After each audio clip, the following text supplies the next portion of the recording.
How can I describe journalism under fire?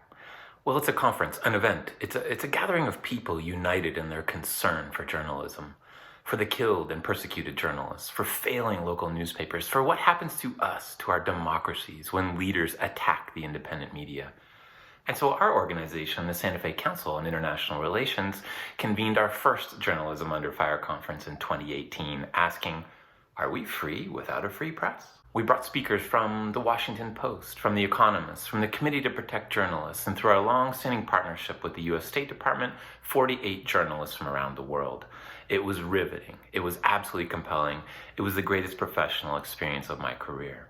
And so in 2019, we simply had to do it all over again. That year we asked, how does technology shape the truth? And we talked all about artificial intelligence and deep fakes, the emerging field of digital forensics, the weaponized narrative, and how those phones in our pockets have completely reinvented the news universe in both brilliant and troubling ways. And here we are, in this bizarre time of 2020 when crisis crisscrosses our lives in so many ways. This year, an all-digital Journalism Under Fire will be dedicated to covering crisis. Can there be any other topic? Journalists, political cartoonists, photojournalists, and academics will riff widely on this theme to help us better understand this unique and incredibly challenging moment in time. So join us.